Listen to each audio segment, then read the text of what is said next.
Okay.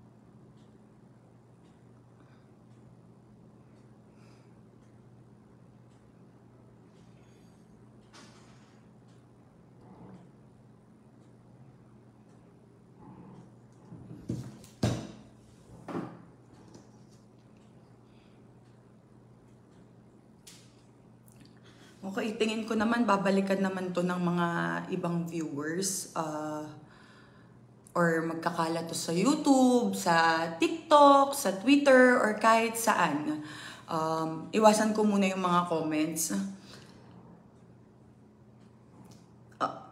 Siguro naman din yung mga ibang nag-review dito ngayon, sure na napanood na yung video ni Sir Wilbert Tolentino. Guys, sa totoo lang, hindi ko alam ba't nandito ako ngayon.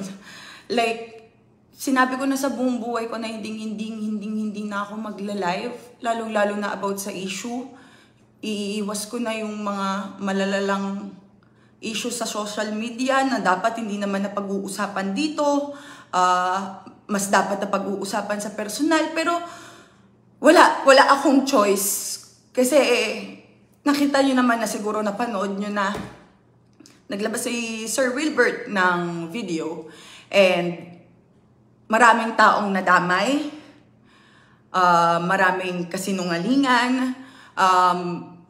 Maraming dapat malinaw. Dapat talaga malinaw eh. Kasi sa totoo lang, ako ngayon tinitibayan ko yung sarili ko kasi di ko alam paano ko haharap sa inyo sa lahat ng mga naibato niya at nailapag niya na nakita nyo na at nasimulan na eh. Pero gusto ko lang din i-explain yung side ko kasi may dahilan, may rason, maraming bagay na dapat na i-explain sa ganito eh. So, nung October 13, nag-post ako ng mga ganitong kahaba. May 21 comments doon. Yung 21 comments na yon is mga friends ko lang. Kasi po, pinost ko yon ng friends only. Yung paghihiwalay, pag-unfollow, pag-ganito, pag-ganyan is 6 months ago na po. 6 months ago na. Yung post ko noong October 13 is hindi po yon about sa kanya o sa kanila. Like mamatay man, alam ng lahat ng tao sa paligid ko na hindi yun para sa kanila. At may iba akong mga pinapatamaan doon. Hindi na ako nagsasabi ng kung ano-ano sa mga vlogs ko lately. Hindi ako hindi ako nagsasabi ng kung ano nang bago sa ganito ko, kasi pinipili ko maging private. Kaya yung post ko, pinili kong pang general. In general ko siya ginawa. Kasi hindi din ako nagrarant talaga ng 100% rant. So, number 1 po doon, hindi ko po talaga siya pinapatamaan at hindi po sila yung pinapatamaan ko. So, gusto kong itong live na to, walang mura, walang sigaw.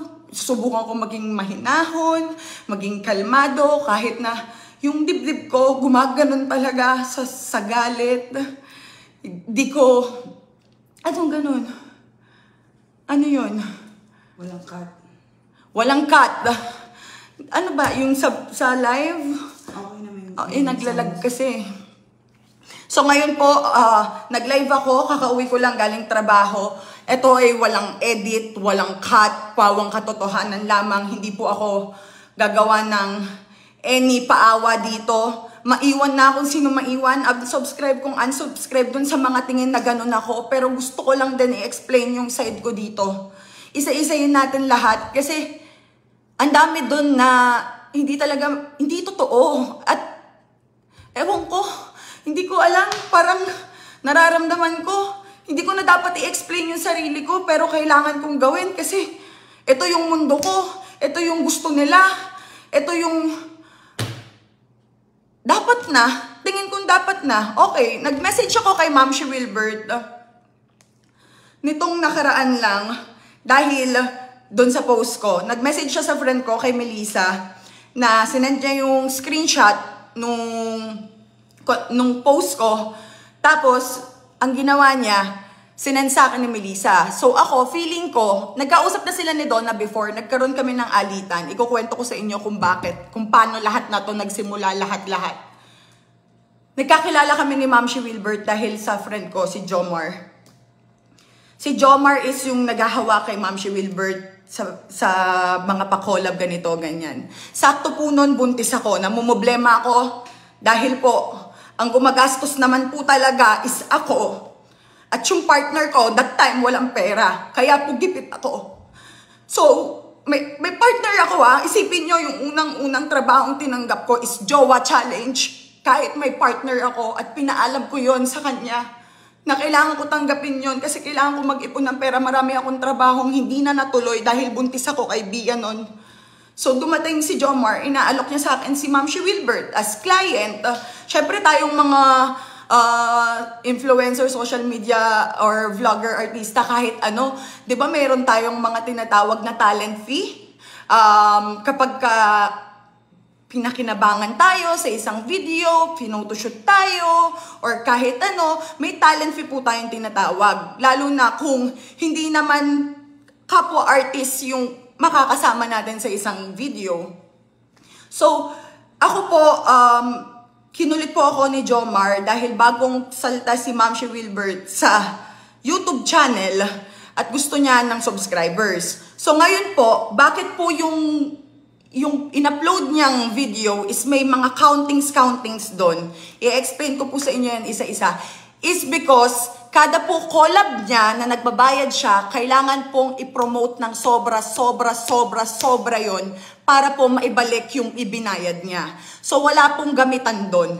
Kung na-promote ko po siya ng sobra-sobra, ibig sabihin po nun, ginawa ko lang po yung trabaho ko sa kanya at hindi ko po siya pinerahan. Wala po akong kinuhang pera sa kanya na hindi ko ginawan ng trabaho o ng any action. So, ayun yung totoo. At hindi lang po ako, lahat ng nakakollab niya sa YT channel niya, mula simula is bayad. At ang pinakamasaklap doon, pare-parehas po yung, halos yung iba doon, kasame ko po ng TF at ang layo sa subs ko na hindi ko minata. Hindi ko sinilip. Like, thankful lang ako na may trabaho ako that time dahil kailangan ko ng trabaho. Dahil wala namang ibang susuporta. At nung time na yon, alam ng partner ko yan, pinilit ko, naglabas ng isang music video. Yung taong yon na kailangan mong bumalik, tinutulungan ko siya. So ako yung kayod ng kayod. Lahat ng pera ko, ginagawa ko. Kailangan kong ipundar para naman magkaroon siya ng magandang image para hindi na siya mag-isip ng kung ano-ano. Kaya ko po tinanggap yung trabaho kay Ma'am Shi. So, dun po nagsimula lahat yon. Bayad po lahat ng mga nakakasama niya. Yun po yung totoo. Hindi lang ako. Kaya wag ako nang ako yung idiin nyo dito. Lahat tayo. Ako, nagtatrabaho lang ako dahil wala ako ibang ginawa sa buong buhay ko kundi magtrabaho ng magtrabaho. Yun lang ang ginagawa ko. Walang kahit na ano. So, nagsimula na yung relasyon namin as collab. Tapos, naulit.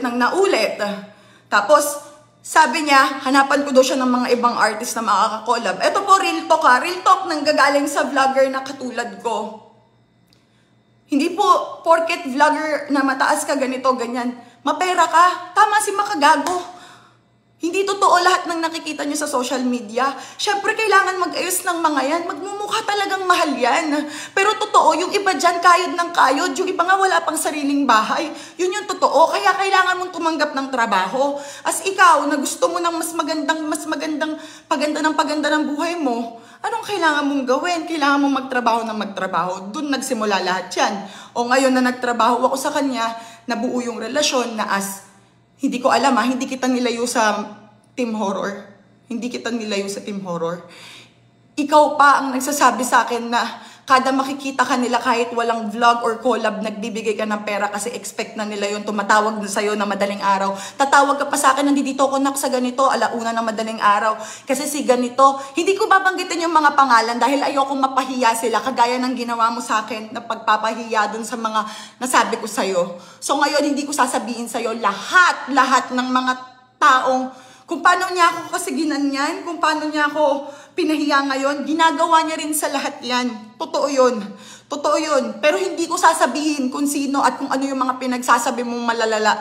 Dahil sobra yung kahihiyang binibigay mo sa tao at hindi ko gagawin yun. Hindi ako magpapaawa dito. Wala akong pakialam sa awa ng kahit sino. Kailangan ko sarili ko. Okay? Wala na akong pakialam kung saan makarating to after, kung ano na mangyari sa akin after. Wala na. Importante sa akin ngayon malabas ko yung totoo. Hindi ko sila nilayo sa'yo. Ikaw ang nagsasabi kung sino-sinong mga artist. At kung ano yung ginawa mo sa akin, na pagsasend mo ng convo kung kani-kanino, ganun din yung ginagawa mo sa kanila. Sinesend mo sa akin lahat ng convo nyo. Every time may manghihingi sa'yo ng pabor, ng ganito. Bakit ka ganyan? Tutulong ka, magpipresenta ka, tapos pagkatapos magkaroon sa'yo ng utang na loob. Isusumbat mo, ipapahiya mo, sasabihin mo lahat. Asan yung tulong doon? Asan yung nagawang tama nung taong nakasalamuha mo doon? Yun lang yung point ko dito. Nagsimula na yan. Okay, start na. Start na yung friendship namin, ganito, ganyan. Unang issue namin, alam ko nakapanganak na ako kay Bia Nento. Wala naman kami naging away so far noon. Yung pagiging mentor ko sa kanya kuno na sinasabi niya. Siya lang naman nagsabi nun, hindi ko naman inano sa sarili ko yun. Pero sa akin, okay, sige, mentor ako ni Wilbert Tolentino. Ano bang hindi ko nagawang pagtulong doon?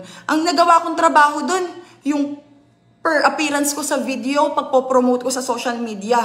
Pero yung paglalapit ko sa mga kaibigan ko, yung pagtulong ko, yung pag-isip ko ng content, yung paggawa ko ng mga props, lahat yun, pagod ko na yun nang hindi ko hiningil. Dahil ayoko na, dahil dumating sa point na oo, binabayaran ako ni Ma'am si Wilbert, pero hindi ko nilubos at sinamantala-samantala yun. Dahil yun yung totoo. Dahil kung may nanamantala dito, yun yung mga hindi nakarating sa'yo. Yun. Yung mga tao na sa likod ko, yan sila Daryl, yung mga kagrupo niya, yung mga nakapasama sa akin na gusto nila ng racket. At ako, ginawa ko, nilapit ko dahil ako ang koneksyon. Ginawa ko yun, alam ng lahat yan. Sana lahat ng mga nakakolab mo at mga ibang nakakolab mo magsalita din. Hinihingayatan ko po kayo lahat magsalita at magsabi ng totoo. Lahat tayo dito pare-pares nagtatrabaho lang. Wag naman sana yung may isa lang na nadidiin na ako yung nagmumukhang masamang mukhang pera na kailangan ko kumamig ng ganito, ng ganyan. Lahat yun pinagtrabahuhan ko. Wala akong utang na loob doon at ikaw wala kang utang na loob sa akin. Okay, fine, quits tayo. Wala tayong utang na loob sa isa't isa. Nangiintindihan ko, okay lang sa akin yun. Done. Pero sana kinausap mo ko na maayos, hindi yung mukha tayong tanga online.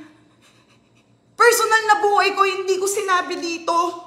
Yung mga nakalabas sa Tony Talks, sa mga ibang interview ko na sobrang small details, lahat yun pinigilan ko. Like, alam ko lang yung mga ibababa ko. Kasi ayoko na magkagaya nung dati na nag-live ako, lasing-lasing ako, mukha akong tanga. Hindi na eh. Ngayon hindi ko ginawa yun. Pero ngayon anong ginagawa mo? Wilbert, gusto mong lumabas yung katotohanan? Sige, sasabihin ko lahat. Okay. Nung time na kay Titus na sinasabi niya, yun yung first issues namin. Yun yung unang-unang issue namin. Intro. Yeah, yung intro ko na nilagay niya dun sa ano. For the record po, Ma'am Shi, maraming salamat po sa 300K na binigay mo. Maraming salamat po. Hindi po kalahating milyon. 300K po yun. Siya po yung nagsabi, magpalit ka ng bago mong intro. Kasi nagsushoot ata sila nun. Tapos ikaw din magpa-intro ka. I-sponsoran kita. So, nagsabi na ako sa kanya na, ma'am, magsushoot na po ako ng intro. Nagbigay siya ng 300K. Okay. Nung binigay niya yung 300K, ay nung nagsabi siya ng 300K, sinabi ko sa kanya yung presyo. Pero yun lang yung binigay niya. Ang intro ko po, nagastos ko po sa intro na yun is 1.1 million. Totoo ho yun, alam po yun nila Titus, alam ng buong production yun, nila Ginger, lahat. 1.1 million, 300K kanya. Asan yung 800,000 na pera na nanggaling sa bulsa ko para sa intro ko? Mas malaki ba yung 300K sa 800,000? Huwag mong sabihin sa'yo galing yun, ma. Alam ng tao na nandoon sa intro na yon na 1.1 yung nagastos ko doon, 300 lang yung sa'yo doon, at maraming salamat po. Kung gusto nyo ibalik ko yung 300K na yun ngayon, ibibigay ko. Walang problema. Huwag nyo lang ako ganyanin. Kasi hindi totoo yung mga pinagsasabi mo, sinungaling ka. Huwag kang nagsisinungaling. Ang tanda-tanda mo na, nanggaganyan ka ng tao. Dapat hindi ka ganyan. Lalo na, alam mo ko, kilala mo ko, ma. Oo, may pitik ako. May pitik ako, hindi ko yun i-deny. Pero bakit ba ako nagkapitik? After ko manganak, after ko magsunod-sunod na lahat ng... Ito yung totoo, wala sa vlog, sa live, hindi ko pagkakakitaan. Buong lahat ng tao sa paligid ko sa akin po nakasandal, sa akin nakaasa. So ano, sinong hindi may stress sa araw-araw kung anong gagawin mo pa sa buhay mo? Mabuhay mo lang yung mga yon, 'di ba? So ayun, yun yung unang-unang issue. Nandito si Titus, nag-edit sila ng music video, nandito sila sa bahay ko. Sabi niya sa akin, Madam C, nag-chika sa akin si Wilbert Tolin, si Sir Will. Siya pala nag-sponsor nung intro mo, sila Titus yung nag-shoot nun. So talagang ako, nagulat ako, like, ha? Bakit? Anong sinabi niya? Pinabasa niya yung convo, siya, ikaw daw yung parang pinapakita daw yung convo, tapos siya daw yung nag-sponsor. So ako, nag-react ako, as in, super duper. Tapos, pinopostpartum ako that time, naaalala ko pa nun, kaya hindi talaga stable yung utak ko. Ba't ako biglang nag-sorry sa kanya? Inaway ko siya. Kasi nung pagkarinig ko, anong pinagsasabi mo, ma? Bakit ka nang gaganyan? Bakit kapag nakatalikod ako, pinapabasa mo yung convo natin? Bakit ka hindi dahil sa pride? Nag-thank you po ako, pakihanap, nag-thank you din ako sa kanya. Dahil alam ko sa sarili ko na nagbigay siya doon at hindi ko po i-deny yun dahil sa pride ko. Pero sana naman i-credits nyo din yung pinaghirapan ko doon. Dahil malaki yung nailabas ko kaysa sa ibinigay mo. Yun yung reason kung bakit ako nagalit at nag-message sa kanya. Tapos sabay bigla ako nag-sorry, sabay sinabi niya, diba ang lakas ng pitik? Bakit nyo ba pinagtitripan yung mental health issue ko? Ano bang problema nyo sa akin? Inaano ko ba kayo? Hindi ko kayo inaano, kahit ano wala kayong narinig sa akin. Yun yung unang beses na ginawan mo ako ng mali, na hindi naman tama yung sinabi mo eh. Hindi naman tama eh. So yung unang beses na nakaalam ako na, okay, tong taong to, nagsasalita pala ng kung ano-ano kapag nakatalikod ako, kala ko magnanay kami. Hinayaan ko yun. Hinayaan ko yun. Kasi nag-sorry pa nga ako sa kanya na sorry, pero sana next time wala nang ganito, ganyan.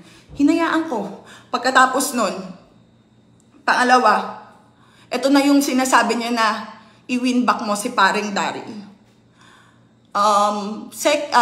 March 12, hindi ko makakalimutan to, March 12, alam ko na pong buntis ako nento, like, kay Moon, buntis ako kay Moon. Hindi na kami masyadong nagkakasama ni Ma'am siya dahil na-busy siya kaila Hipon, kaila Idots, and hinayaan ko siya, hindi ko siya pinigilan, walang pagpipigil dun, ma, sinasabihan lang kita, magkaiba yung pinipigilan ka sa sinasabihan ka lang, magkaiba yon, okay? So pagkatapos nun, 'di ba?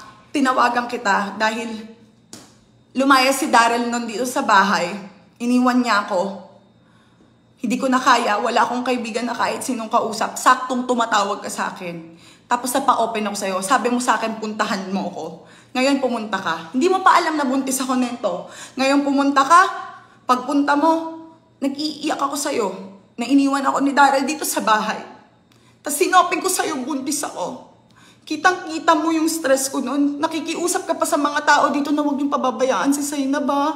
Pabigay na yung katawan ko nun. Kitang-kita mo kung anong kalagayan ko nun. Walang halong pag-iinarte, walang camera dun, ma. Walang kahit na anong alitan, alam mo kung totoo ba yung pinapakita ko o hindi. Kitang-kita mo yun. Ngayon, parang ang sinasabi mo sa akin nun, na-brainwash niya po talaga ako nun. Like, lahat po, tama yung sinabi niya, si Donna, sabi niya, Sisi, stop na. Mga kapatid ko, mga kasama ko sa bahay, stop na kay Daryl, stop na! Ako, pumunta ka, sinabi mo sa akin, i-win back mo, i-win back mo. Kasi minsan babae yung mali, ganito, ganyan, ganito, ganyan. Ikaw kasi, mabunganga ka kasi, ganito, ganyan. Tinanggap ko lahat ng mga pinagsasabi mo sa akin na, ay, Oo nga, baka nga mali ako. Baka nga kasalanan ko kaya nilayasan ako ng asawa ko. That time hindi ko pa alam na nang bababae si Daryl. Wala pa po akong alam na niloloko ako ng hayop na yon. So ako hinayaan ko. Sige, nakinig ako sa'yo. Nagte-thank you pa ako, thank you, bati na kami. Kasi pagkatapos niya pumunta dito, kinabukasan nun tinawagan ko yung nanay ko. Pinapunta ko dito at yung nanay ni Daryl. Napuntahan namin at hanapin si Daryl, pauwiin dito para makapag-usap kami. Kinausap ko, umuwi si Daryl, nagkausap kami, nung nagkabati kami, chinat kita, nagpasalamat ako. After nun, ito na yung sumunod na nangyari. Sinabi ko sa kanya, nabuntis ako, na ganito, ganyan. Sinasabi ko rin sa kanya kung anong ginagawang mga mali or attitude ni Daryl sa akin while buntis ako at kung paano niya ako tratuhin as partner. Pero sinabi niya na baka nga daw ako yung mali. So okay, naniwala ako. Nangyari na. Umuwi na si Daryl, okay na, lahat-lahat. Ngayon, after 4 days na nakauwi si Daryl, nandito si Daryl nun, mayroong isang DJ station na nag-live. Tapos, kasama ni Ma'am si Wilbert sa post. Tapos, dinudumog na ng mga fans ko, pinagtatagpi-tagpi nila yung araw, nakasama yung DJ sa post, sa live, and yung sinasabi niya doon. Yung live na yon is about sa parang, sino itong vlogger na bungangerang 4 months na buntis, na may partner na rapper, sige-sige maglibang. So, ex-batalyon, no? Sige, ayan. Si Daryl yon at ako. Bakit kami na blind item? Na gabi ko sinabi sa'yo, after 2 days nag-live yung taong yun. 2 days pala, 4 days ko nakita eh. Kasi hindi nag-trending, hindi po nag-trending. 4 days na, saka ko nakita. 2 days ago na yung live, saka ko nakita. So 2 days after mo nang galing dito, nag-live yung ano na yun, pinopromo ako. Pinapahulaan kung sino yung vlogger at rapper na yun. So kami yun. Ngayon, talagang nag-rant ako. Alam naming lahat na ikaw yun, ma. Ikaw yun. Pero, kung sinasabi mong hindi, edi hindi. Pero hindi ako, like, unang-unang si Daryl, sinend niya sa'yo yung screenshot, diba? Bakit? Ito yung totoo. Utang na loob. Sana naman, sana talaga ha. Yung kasinungalingan mo, Daryl. Itama mo naman ngayon. Itama mo ngayon. Please lang. Dahil ikaw ang nagsabi na isan mo sa akin yung screenshot na yan. Ako magsasend kay Wilbert. Sinend mo kay Wilbert. Bakit? Diba galit ka sa kanya? Galit ka sa kanya simula umpisa. Ayaw mo sa kanya maging kaibigan ko. Wala akong mailabas kasi yung mga ibang nilabas niyang conversation is cropped na po. Crafted na. So paano ko ide-depensa yung sarili ko na ang ginagawa ko kapag nagre-reply ako kay Ma'am si Wilbert nung time na yon, tinatago ko, dinidelete ko dahil ayaw ni Daryl na maging kaibigan kita. Ayaw niya maging kaibigan kita. Kasi nung unang beses na nakakollab mo kami, andito tayo sa sala, nagkukwento ka ng about sa mga sex life channel in Bumblebee mo as ikaw na adult, ganito, ganyan na marami ng experience. Bigla mong sinabi na, eto si Zainab, kundi lang to, buntis at kundi lang to, my partner, gusto ko yung ganitong yung parang nababayaran tas aanakan. Parang ganun yung sinabi mo, tapos nagalit siya sa'yo. 1 linggo kami nag-away nun. Umiiyak pa ako sa kanya dahil nag-away kami dahil dun. Alam niya yan, na nababuyan siya sa amin, hindi okay yan, hindi, ayaw niyang kaibigan kita. Yun yung totoo. Ayaw ni Daryl na maging kaibigan kita kasi iba daw yung kutob niya sa'yo. Yun yung sinasabi niya sa akin paulit-ulit. Diba? Ayan yung pangalawang beses mo ako tinarantado. Nilaglag mo ako sa hindi ko alam kung ikaw ba o ano, pero sure ako dahil kasama mo yung DJ at sa'yo ko lang sinabi. Tapos biglang nakalabas.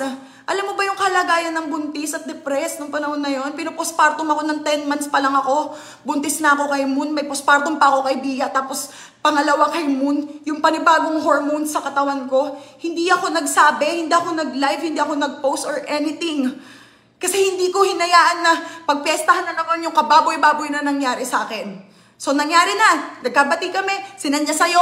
Sinasabi mo sa akin sa message sa akin nung itong October 20 na sabi ni parang Daryl, ikaw daw ang nag-send yan. Ikaw ang nagmando para mag-send. Hindi totoo yan. Maraming tao dito nun dahil umiiyak ako. At number 1, ka-video call ko si Ate Donna nun. Nagsusumbong ako sa ginawa mo nung pagkapanood ko. Nag-breakdown ako nun eh.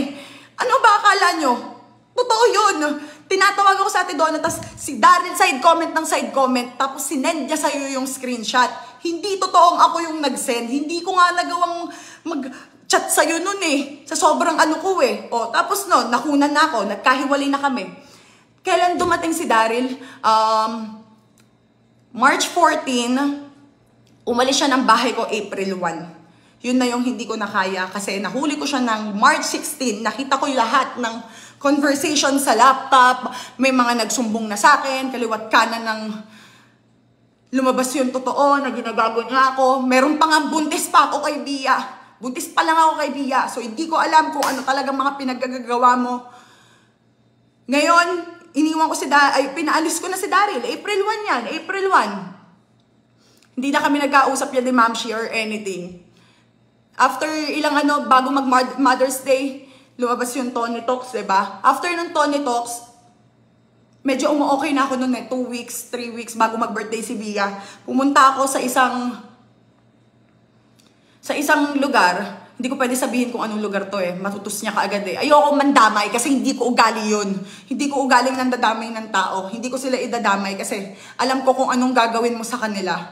Ngayon, nung nagpunta ako doon sa salon na yon, 2 beses yun na ako nagagawa ng mali ah. Nung nagpunta ako sa salon na yon, may nagsabi sa akin na hindi niya na daw kaya kung anong ginagawa mo sa akin.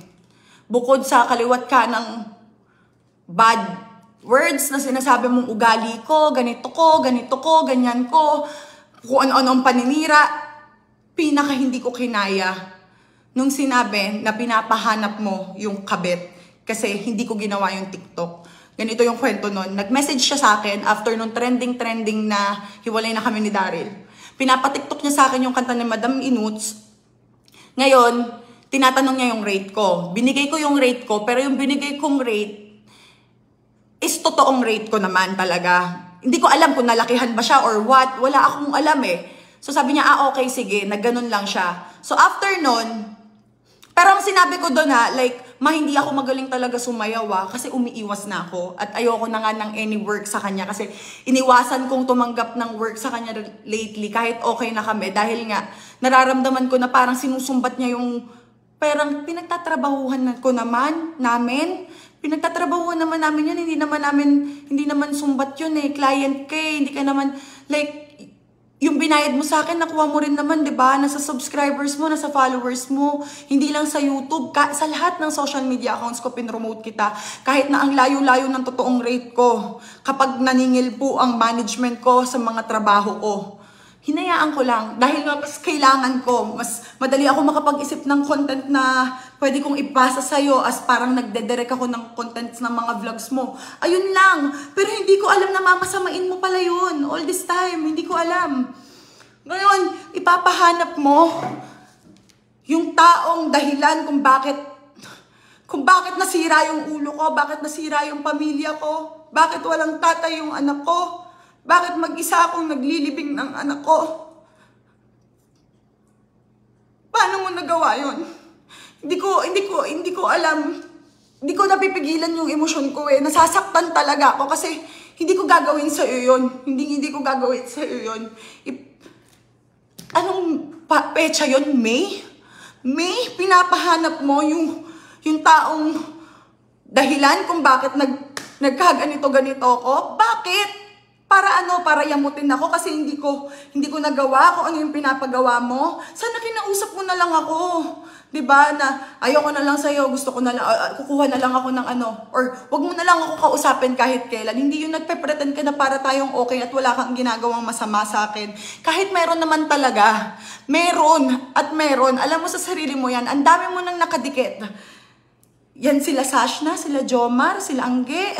Lahat ng mga sinasabi nila sa'yo, sinasabi mo rin sa akin na kahit nga yung kay Jelay, yung pabor na ginawa mo dun sa isa, kinukwento mo lahat. Lahat ng mga bagay na hindi mo naman dapat sinasabi sa ibang tao, sinasabi mo nang sinasabi.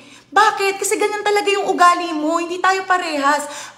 Kaya ako ganun ka-open sa'yo. Kasi akala ko hindi mo ko gaganunin. Pero nagkamali ako. Ginanon mo ako, ma. Parehas lang tayo dito. Huwag kang mag-pretend na wala kang ginawang masama sa akin. Kung may nagawa akong masama sa'yo, kasi nakita ko na may mga ginagawa kang error na tong taong to, hindi to okay, hindi to mapagkakatiwalaan, hindi to safe.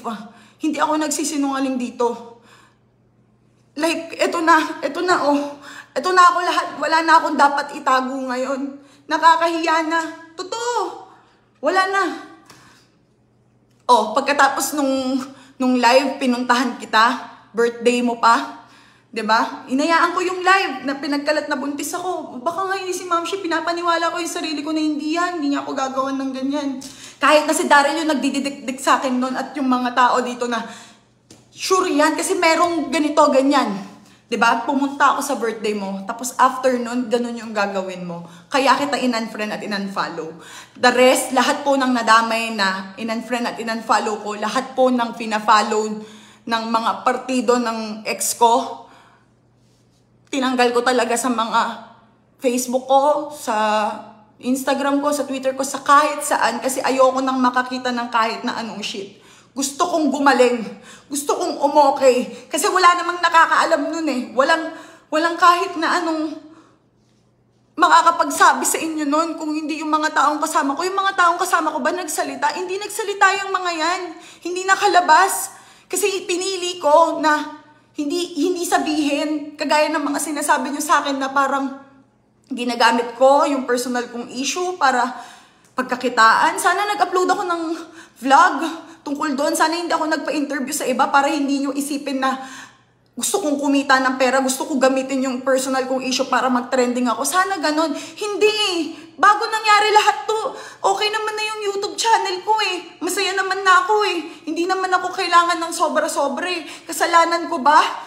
Kung talagang may ginagawa akong mali dito, bakit ako papunta doon? Hindi ako nagmamalinis kaya nakakapunta ako doon. Hindi ganun yun. Hindi ako pagpapalain, hindi ako... Karma ang dadating sa akin. Alam nyo kung ano yung salitang karma at totoo ang karma.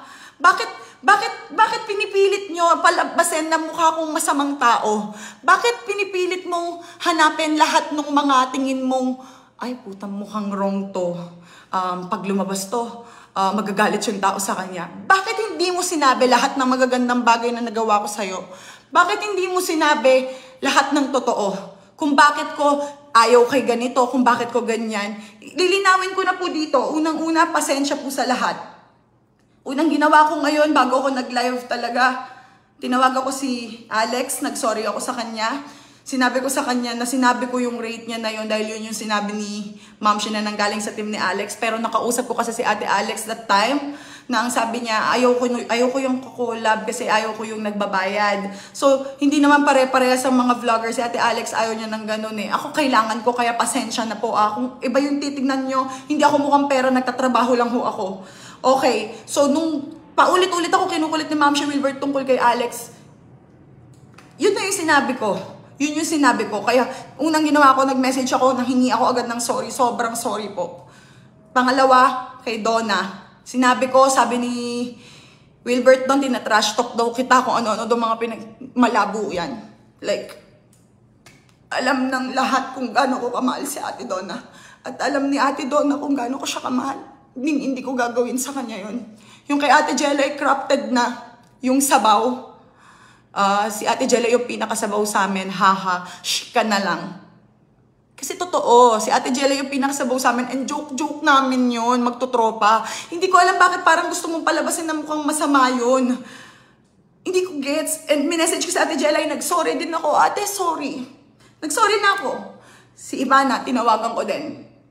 Sabi ko, nagkausap na kasi kami ni Ivana, may naging past issues kami noon na parang nasira ako sa kanya, kaya in-unfollow niya ako. At ako, parang, anong nangyari sa amin? Bakit in-unfollow niya ako ganun? Kaya hindi okay sa akin sa Ivana that time, dun sa reply ko na may chika ako. Kasi yun yung ichichismis ko, na in-unfollow ako niya ni Ivana. Pero may wrong info kasi na nakarating kay Ivana. Pero napag-usapan na namin, okay na. Ngayon, kausap ko siya bago nag-live, humingi din ako ng sorry sa kanya. At sabi niya, alam niya, kaya ko daw yun na and naiintindihan nila. At lahat sila sinasabi na, kilala ka namin, wala yun. At sana, ayun, malalaman nyo rin naman sa kanila yan. Hindi ako naghahanap ng kakampi dito. Ginawa ko lang yung tama muna. Kasi may mga taong nadamay. May mga tao talagang nadamay. Ito yung mga malalapit sa akin, so sila yung inuna ko.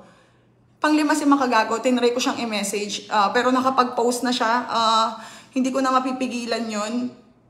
MG, maraming salamat sa pagtatanggol sa akin. Pero totoo to. Hindi ka namin napag-usapan ni Ma'am She Wilbert. Never. Never talaga. Ang naaalala ko sila Christian Merv, sila Wamos, ayan yung mga naaalala ko. Sila Tony Fowler, pero sila Tony Fowler, ito naman yung kwento kay Tony Fowler. Wala akong personal issue kay Tony Fowler, wala talaga. Pero bakit ko siya pinigilan? Yes, totoo, pinigilan ko talaga siya kay Tony Fowler. Ulahin natin si Tony. Nakaka-collab mo na yung Dulaynab, nanay-nanayan ka na namin, may GC na kami, nakasama ka namin. So, ganun yung Dulaynab sa'yo. Love ka ng Dulaynab. Tapos malalaman ko na gusto mong makakollab si Tony Fowler. Kaya kita pinigilan at sinasabi mong mentor mo ko. Kasi ayokong masaktan yung kaibigan ko. Ayoko siyang masaktan. Kaya kita pinigilan. Pasensya na Ate Tony. Alam ko, hindi tayo magkaano, pero sana naiintindihan mo ako kasi kung kaibigan mo din, 'di ba? Hindi mo din naman gustong makaramdam ng ilang yun 'di ba? Yun lang naman yung point ko dito, si Jelay lang yung iniisip ko. Oh, okay. Si Wamos, nagsabi ako, seryoso ka ba? Ganito, ganyan. Kasi nung time na yun, parang pinagtitripan siya ng tao, parang maingay siya sa bash. And sinasabi ko kay Ma'am She Wilbert that time na huwag siya lalapit sa mga bash para kahit naman papano yung mga nakakasama niyang YouTuber is yung okay, yung matutulungan din siya pagdating sa subscribers, sa ganito, ganyan. O Wamos, pasensya na. Alam ko hindi ako perfecto, pasensya na talaga. Galing sa puso ko, wala ako ibang hihilingin ngayon sa mga taong nadamay kundi pasensya na. Kasi marunong ako humingi ng pasensya. At yung paghingi ko ng pasensya sa inyo, nanggagaling dito, hindi po ako nagsisinungaling. Pasensya na po kayo. Sino pa ba yung mga nadamay? Si Sanya Lopez, si Robby Domingo, yan yung mga... Kaya ko naman sinabi yun, bakit? Nagre-rant ka? Kasi sinesend niya sa akin yung, halimbawa may ka-collab siya, kapag konti yung views, tas 2K lang, 1K lang yung nadagdag sa akin subscribers, 500 subs lang, ganito. Diyos ko po, 2K subs lang yung nakuha ko dyan. Ganun ka magsalita, diba? O, paano kung di magiging ganun sa'yo? Ganun yung pagkakakilala ko sa'yo. Again, sa mga artist po, pasensya na. Sobrang sorry. Sobrang sorry. Ano pa? Ano pa ba? Ano pa bang mga nadamay doon? Yung personal issues namin mag-partner, diba? Yung mga personal issues namin ay hindi nakalabas. Ano na? Asan na yun? Bakit hindi nyo tinignan yun? Bakit ako lumayo sa inyong lahat? Diba? Pinagtutulungan nyo kasi ako ngayon. Yun yung totoo. Hindi ko alam ba't ganyan kalaki yung galit mo sa akin. Pwede mo naman ako kausapin na tawagan mo ako, sa'yo na, pwede ba tayong mag-usap? Yung nirarant mo na hindi ka namin hindi ka namin sinagot. Dahil nga yun, sa nalaman ko na pinapahanap mo yung kabet. Paano mo magagawa sa akin yun? Nahanapin mo yung kabet, tapos lahat kami, kaibigan mo, gusto mo makatrabaho, gusto mo daw maging alaga. Ano ko? Laruan? Diba? Kaya kita pina-unfollow sa lahat. Ngayon, yung message mo, hindi namin yan nakikita dahil nasa restricted yan. Automatic kapag nag-unfriend ka ngayon sa Facebook. Nasa message request. Sa dami ng nagme-message sa akin, araw-araw makikita ko pa ba yan? Sila. Diba? Nasa restrict na yan. Hindi na namin mahahagilap yan. So, huwag kang mag-rant. Pwede mo ako tawagan. Diba? Pwede ba tayo mag-usap? Irarant ko sa'yo lahat ng galit ko. Hindi yung nandito tayo sa social media kasi mukha tayong tanga. Mukha talagang tanga. Pero wala akong magawa. Ito na yun. Diba? Daryl, ikaw, pwede bang kahit once lang sa buong buhay mo magpakalalaki ka naman? Magpakalalaki ka, magsabi ka ng totoo. Flo G, Pastillas, XB, Daryl, sabihin nyo yung totoo kung sinong bumubulong sa akin paulit-ulit sa tenga ko na maglapag na ako ng maraming content kay Ma'am She para sabay-sabay na sa isang araw, 3, ganito, para maraming trabaho. Sabihin nyo yung totoo. Diba? Tapos ako lang naman yung kausap at ako yung malakas ang loob na magsabi na collab na, ganito yung schedule, pinapagamit ko yung bahay ko, ako naghahanap ng studio, ako nagagawa ng props, lahat-lahat ng yun. Dadating na lang kayong lahat. Yung pagod ko ba doon? Nakapagpasalamat ba kayo? Di ba wala? Pero okay lang, dahil nga, yung puso ko na sa trabaho ko eh. So gusto ko kapag gumawa tayo ng video, maganda yon. Tumutulong lang din ako, yun yung tulong ko. And lalong-lalo na yung promote ko. Bakit minamasama nyo? Bakit di nyo sabihin yung totoo? Ikaw, Daryl, sabihin mo yung totoo kung ano yung mga pinagsasabi mo na masasama tungkol sa baklang yan. Porket hindi kami okay ngayon, dyan kayo lahat, sisip-sip kayo, salita kayo ng salita ng kung ano-anong bad tungkol sa akin. Para lalo mag-trigger, para lumabas sa social media, lahat ng hinanaing nyo. Ba't di kayo magsalita kung talagang may ginawa akong masama sa inyo? Again, Ma'am Shi, di kita ginamit, lalong-lalo na yung pera mo. Gusto ko talaga sanang ipalabas yung buong convo. Dahil ayan nagpapaliwanag ho ako sa kanya kung ano yung nararamdaman ko, kung bakit ako umiwas, kung anong ginawa niya sa akin, inisa-isa ko pa dito.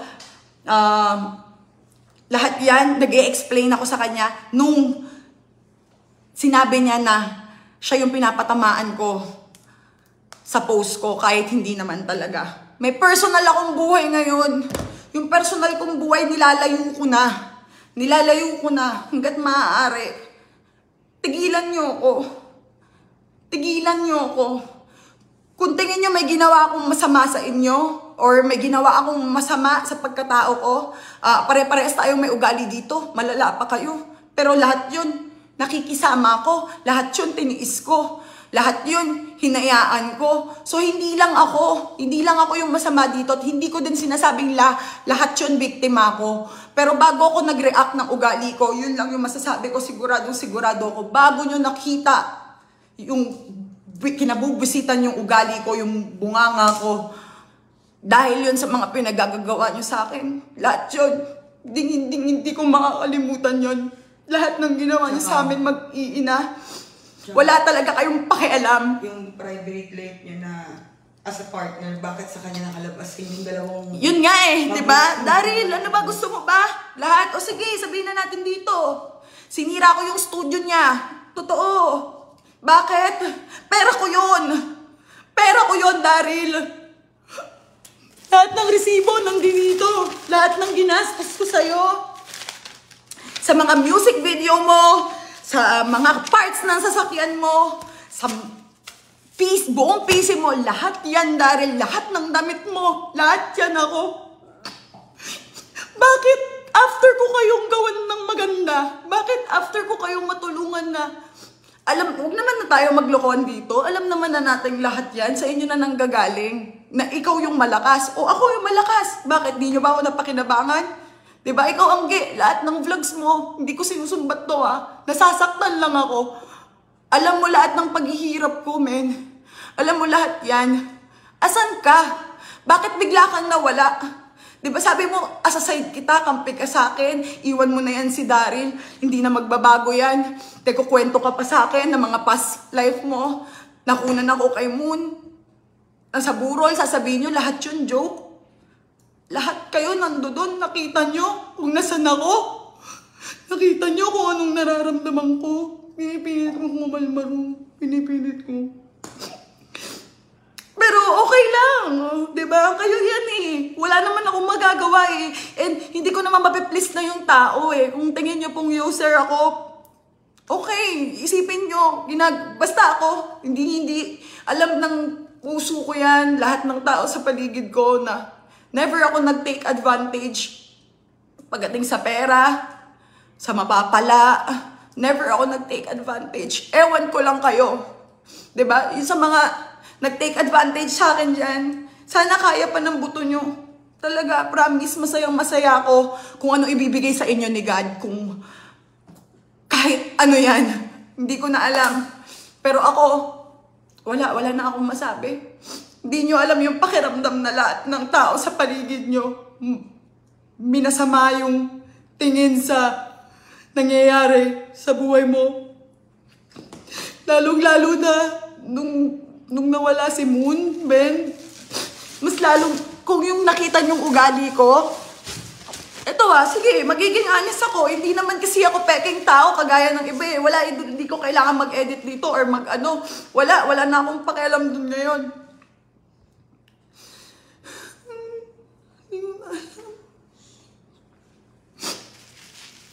Nasasaktan ako. Bakit niyo ako ginaganito?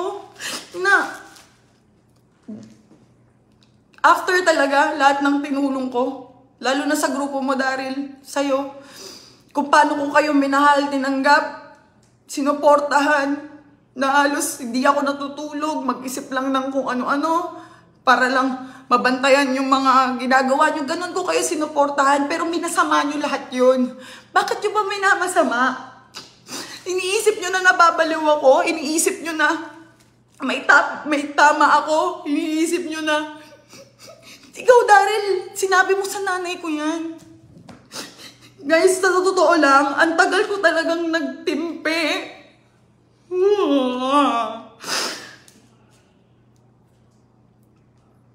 Lahat ng ebidensya na sa akin, ayan, magmula po sa lahat, ay sa akin, ang tagal kong kinipto. Meron akong record na almost 8 hours, lahat ng pag-uusap. Kaya wag niyo akong babaliktarin. Daryl, wag mo akong babaliktarin. Ilabas mo yung bayag mo ngayon. Tangina ka, magpakalalaki ka, sabihin mo ko anong totoo. Hindi yung ako yung dinidiin nyo dito at sinisiraan mo. Hindi ako nag-cut sa inyo. Alam nyo yan, pare-parehas tayo ng bayad kahit na ang layo ng... Hindi magaganyan yan si Wilbert, si Sir Wilbert kung di nadidemonyo. Mamshi, sana kinausap mo ako ng maayos. Sana yun na lang. Ako, pasensya na po sa lahat ng nakakapanood sa akin ngayon. Nakakahiya talaga to. Hindi ko alam paano ko kakayanin pang harapin yung ganito. Sunod-sunod na. As in, sunod-sunod na yung nangyayari sa akin. Nang hindi naman nalalaman ng tao kung ano yung mga personal kong problema. Pero ito, hindi po para sa inyo yung post ko. Kung tinamaan kayo, kasalanan nyo yun. Hindi yun para sa inyo. Hindi ako nagsisinungaling ngayon. Wala naman na akong dapat kasi kahit na anong i-explain ko, ano bang message ko sa'yo, Mamshi? Diba? Nasa kabilang side ka agad, paano ko pa ipipilit? Yung side ko naman, diba hindi mo naman naiintindihan yun eh, hindi mo maiintindihan yun. Dahil sarado na yung isip mo, dahil nandoon ka na sa kanila. And okay lang, hindi na ako nagsalita, hindi ako nagpaparinig or kahit ano, nanahimik ako 6 months. 6 months. Sana noon pa ako nagsalita. Sana noon pa ako nag-rant. Diba? Hindi ko ginawa yon kasi wala akong dapat gawin sa mga naramdaman ko. Kasi totoo kaya rin ako lumayo. Sobrang feeling ko, binetray ako ng mga to. Sabay-sabay sila doon.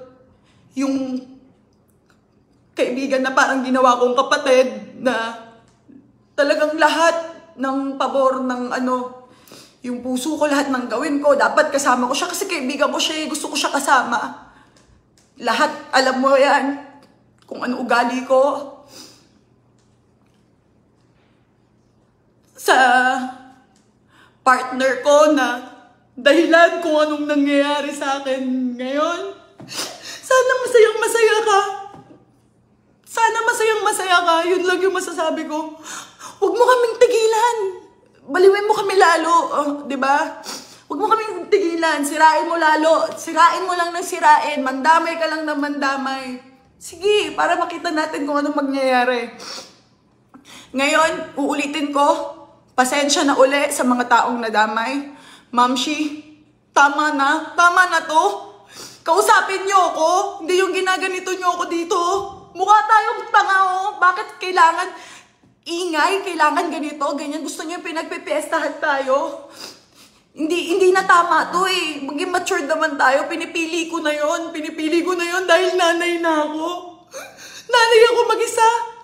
Nang walang nag-guide sa akin. Sana naiintindihan niyo rin ako, diba? Na may sarili akong buhay. Bakit niyo pa ako kailangan pakialaman ng pakialaman? Bakit kailangan laging sasabihin yung pa-victim, user, baliw, kung ano-ano pa, huwag niyo ako pinagtitripan. Tama na. Kung tapos na yung mga natin, tama na yon. Maghiwalay na lang tayo ng landas. Hindi naman na kailangan ng kahit na ano eh.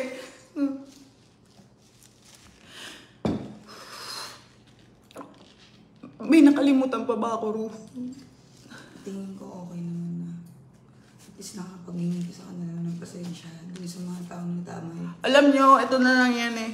Kung gusto niyo naman magsama-sama lahat at lumabas sa media, wala naman na kayong maririnig sa akin. Hindi ko kayo papakialaman.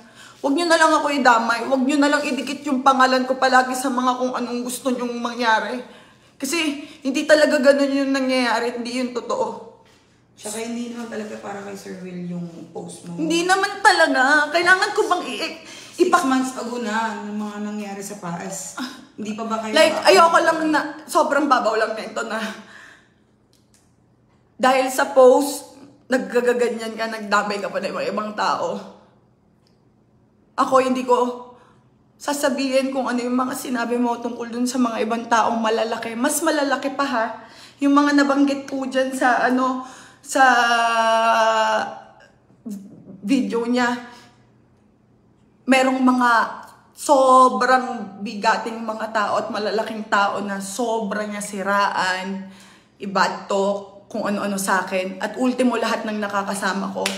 Alam namin magkakaibigan yan kasi kami nag-uusap-usap kami nila Donna na okay, ingat tayo dyan at pinag-iingat kami ng mga nakakasama mo mismo. Alam mo kung bakit? Kasi alam ng lahat kung ano ka. Ganun ka talaga. Nag-iipon ka. Gagawin mo tutulong, bibigay. Tapos kapag ka tingin mo may utang na loob na yung tao sa'yo, saka mo, bugs, sobrang naargabyado ka, sobrang nagamit ka, sobrang nasira yung pangalan mo kahit na wala naman talagang comment. Dahil personal account ko pinost, naka-friends only ang comments, so walang comments. Hindi ko magets kung saan nanggagaling yung mga sinasabi mo. So sana magsabi kayo ng totoo at sana tama na to. Kasi hindi ko na hindi ko na talaga maintindihan eh. Okay na nakalabas na lahat ng nakakollab mo pare-parehas bayad. Lahat kami sabihan mo rin silang mga manggagamit, 'di ba? Kasi nakakuha sila ng pera sa'yo, 'di ba? Ako din, 'di ba? So pare-parehas lang kaming lahat. Okay, isa pa pala, yung para lang ma-clear ko. Kasi alam ko magre-react yung mga pangalan ng mga nadamay. So si Sashna, kung ano-ano mga pinagsasabi mo dyan. Ikaw, Angge, isa ka pa. 'Di ba? Hindi ako nadala. Binabadtok nyo yung best friend nyo. Hindi ako nadala, hindi ko naisip na pwede niyong gawin sa akin at ginawa niyo nga. Hindi ako nagkamali. Kung ano mga pinagsasabi niyo tungkol sa kanya, 'di ba? Tapos ngayon, sinasabi mo na ako yung nagsasalita ng bad tungkol sa kanya. Ano ba sinabi mo sa kanya? Ano ba sinabi ko? Sabi mo, "Nak, i-collab ko kayo ni Sashna." Sabi ko, "Ma, hindi ko kasi siya ka-close at di kami okay. Dahil nga sa mga pinagsasabi niyo, kaya ayoko dun sa tao." Mali, tama ba 'yun? Mali. Ganun kasi akong klase ng kaibigan eh. Pasensya na ha. Etong showbiz, etong mundo ng mga sikat, talagang masasabi ko ngayon ko lang kasi nagsisinkin sa utak ko na, shit, ang hirap makisama. Kasi yung iba dyan talaga maraming issue sa isa't isa. Ganon. Pero ako, never ako nagsalita ng mga sinabi mo sa akin sa mga kung sino man siya, never ako nagsabi, never ako nagsumbong. Wala akong sinabihan kasi yung sikreto ng magkaibigan or yung napag-usapan yung dalawa, nananatili lang yan sa'yo kasi alam mong mapapasama yung naging kaibigan mo kahit hindi na kayo okay niyan, hindi mo ilalabas yun. Pero yun yung totoo. Alam mo sa sarili mo yan at alam ko lahat ng nakakakilala sa'yo, alam na ganun yung ugali mo. Ginawa mo na rin sa ibang vloggers, 'di ba? Pagkatapos mo i-collab ng i-collab, ganito, ganyan, tapos konting ganito lang, ginawan mo ng issue. Tapos sige ganito ka na parang gamit na gamit ka nila, kawawang-kawawa ka, ikaw yung totoong mabuti. 'Di ba? Ako, naging mabuti ako sa harap at likod mo. Hanggang ngayon, mabuti ako sa harap at likod mo. Pero ako, kahit okay tayo, pag nakatalikod ako, sunod-sunod yung saksak mo na pinagmumukha mong mas malala, mas masama. Ilang taon ka na? 40 plus? 23 years old? Mag-isa sa buhay, ang dami kong pinag-anuhan, tapos kilala mo ko. Kung talagang nakakabasa ka ng ugali ng tao, sana nabasa mo yung ugali ko. Kasi kung totoong sinasabi niyo masama ugali ko, bakit lahat ng mga kaibigan ko ngayon, hindi naman ako yung nag-aaya sa kanila. Sila yung naghahanap sa akin. Sila yung nagsasabi na, miss ka na namin. 'Di ba? Hindi ako lumalabas ng bahay kung hindi ako inaaya. Kung alam nyo lang. Kung alam nyo lang. Pero pag inaya ako ng kaibigan ko, pumupunta ako agad. Kasi ganun ako. And sana, ngayon, talaga, alam ko na alam nilang lahat yan. And kayo, alam nyo yung lahat kung anong ginawa nyo sa akin. Grabe. Grabe na to, as in. Wala naman na siguro akong dapat i-explain ko na lahat. Pasensya na kung magulo. Kasi isang linggo na ho ako walang ayos na tulog. Hindi pa rin ako nakakain. Kaya medyo tuloy yung utak ko. Galing akong trabaho. Tapos ganito yung nakita ko. Tapos kailangan ko lang i-explain din yung side ko. Di kita ginamit. Tigilan nyo na din siya. Sa mga naniniwala at mananatili sa akin, akin lang, huwag nyo na lang din akong i-connect sa kanila. Tigilan nyo sila. Hayaan nyo na. Tigilan natin tong gulo na to. Nakalabas naman na yung totoo eh. Daryl, sa'yo lahat ng galing to. Lahat ng nangyari, kapaktapan sa buong buhay ko. Wala akong ibang sisisiin kundi ikaw. Ikaw lang. Alam mo yan. Alam mo yan. Diyos nang bahala at alam ng Diyos kung sinong dapat karmahin dito. Yun lang.